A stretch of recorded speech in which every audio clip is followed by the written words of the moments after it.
Ada orang alim nggak bener? Wah, ada. Nabi menyebutkan neraka itu pertama kali dinyalakan untuk orang alim yang nggak bener. Dan Nabi pernah cerita, aku lebih takut ada orang yang sangat aku takuti melebihi daripada Dajjal yang menyeramkan. Siapa itu? Ulama su. Ulama tapi nggak bener. Nah, kami sampaikan kepada semuanya, kalau sudah bicara ulama su, hei para ustadz, bukan untuk nilai orang lain, tapi untuk nilai diri kita sendiri. Sebab permasalahan kita kalau sudah bicara begini nilai orang, itu penyakit kita. Wong ini untuk belajar agar kita tidak menjadi ulama jelek gitu loh intinya. Hei para ustadz, dengar suara ini jangan nilai. Betul kata Buya ustadz itu. Ngapain kita nilai orang? Lah kalau dirimu ustadz berarti ini untukmu, kamu. Untuk saya yang ngomong. Kita sering pandai menilai orang. Wah, betul. Ulama su, ulama munafik, ulama ahli neraka, ulama sultan, ulama pemerintah. Kayak kita sibuk urusan orang. Jadi ada rambu-rambunya ibu yang solehah. Kalau ulama rabbani, ulama yang benar, pertama dia memang punya ilmu. Kemudian tampak dari zahirnya, dia zahirnya, batinnya bukan urusan anda. Zahirnya dekat dengan syariat Nabi, tidak mudah melakukan keharaman. Tidak mudah melakukan keharaman karena dia alim, punya ilmu. Di samping dia tidak mudah melakukan keharaman, dia akan jadi suri teladan yang bagus. Kemudian lebih dari itu, dia akan lemah lembut karena itu pewarisnya Nabi. Nabi itu lemah lembut, nggak ada, merendahkan nggak ada. Makanya kalau anda menemukan seorang alim yang dia punya ilmu, secara dohir nggak kelihatan maksiat, kalau dicari kesalahannya pasti ketemu. Bahkan kita sering sampaikan, kalau anda mencari guru yang tidak bersalah, sampai mati nggak punya guru. Akan tapi ada salah, dia menyesal, tidak bangga dengan kesalahannya. Kemudian dia lemah lembut dengan umat, nggak ada merendahkan.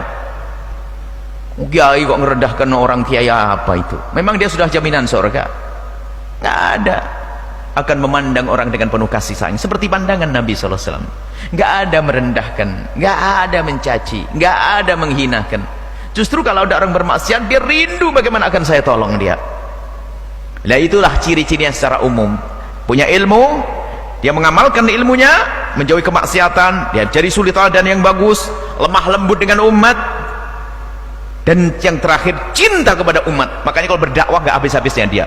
Kalau ngajar orang nggak akan bosan-bosannya dia, sampai cita-cita pengen mati di atas mimbar dia untuk nolong umat.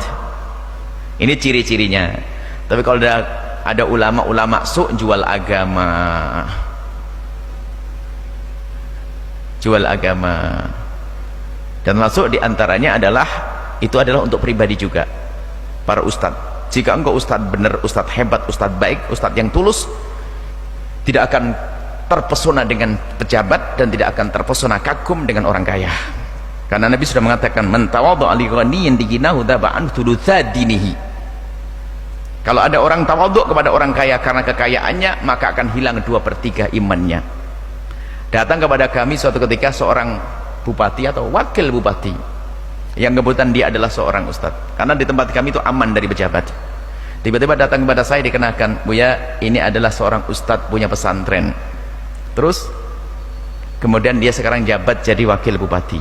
Masya Allah, saya bangga dengan gelar yang pertama, tidak bangga dengan gelar yang kedua. Bukan bupati jelek, tidak, cuman gelar ulama harus kita jaga, jangan ditutup dengan gelar bupati. Tapi kita rindu kalau ada bupati ternyata cinta ulama, baru dihargai nanti. Saya tidak punya permusuhan dengan pejabat, nggak ada. Hanya jangan sampai, hei para ustadz, hatimu itu terbeli. Tawadhu dengan orang kaya karena kekayaannya. Wah, ini penyakit. Ustadz murah, ustadz receh, nanti dibeli ban.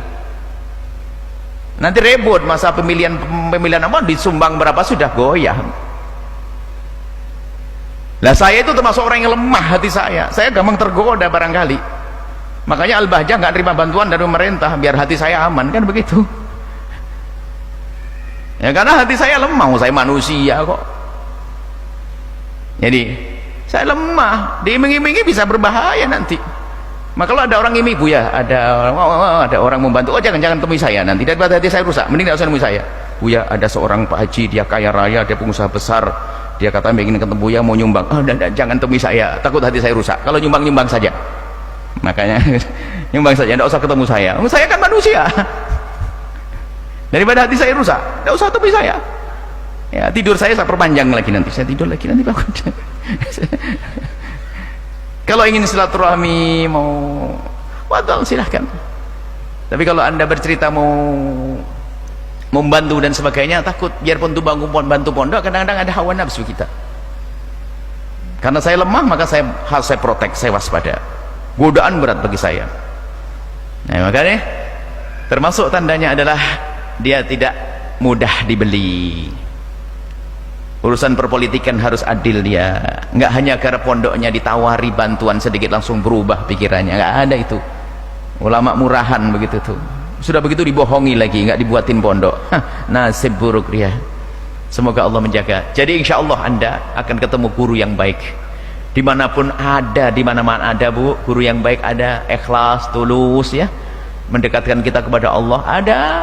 Dan semoga ustadz-ustadz kita, ulama yang ada di Cirebon dan semuanya di Indonesia dijaga oleh Allah, yang mulai hatinya miring-miring dikembalikan, dan minta, ya Allah, kirimkan kepada kami guru-guru yang tulus dan ikhlas, ahli surgamu, yang bisa membimbing aku. Sungguh kami lemah untuk memilihnya, bingung sekarang milih ustadz, bingung sekarang. Ustadz kan macam-macam, ustadz viral di media, biarpun dia tidak punya ilmu, akhlaknya juga tidak tahu. Makanya ada orang datang dari Sumatera, datang, masya Allah, ke pondok, Buya gini-gini. Ibu kenal saya dari mana? Dari televisi, Buya. Bagaimana anda dari televisi percaya begini? Berarti belum benar. Tanya dulu, jangan-jangan Buya Yahya itu punya apa, grup perampok apalagi ini kan. Jadi harus kenal dulu, bergaul dulu, lihat dulu, karena begitu. Jadi jangan hanya, sekarang media ini luar biasa, bisa mengemas orang yang nggak benar bisa jadi benar. Yang anda duduk dengan dia, bergaul dengan dia, jalan sama dia, misalnya zaman rusak.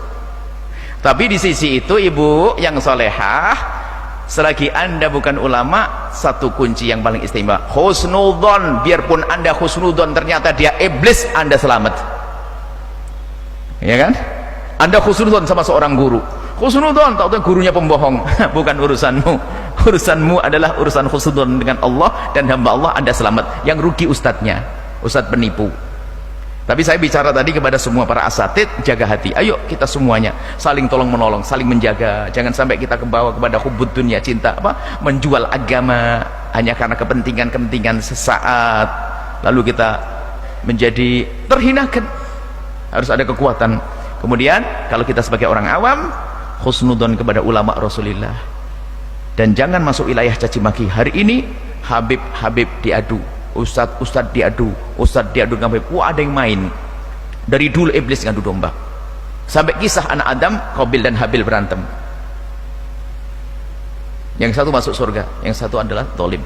Sampai hari ini pun diadu. Makanya saya melihat sedih, Ustadz ini diadu dengan Ustadz ini. Kadang-kadang saya itu di luar pagar, nggak pernah saya ikut-ikutan, itu dijajar Buya Yahya vs Ustadz ini. Wah, serem banget, ajib nih, dari mana itu?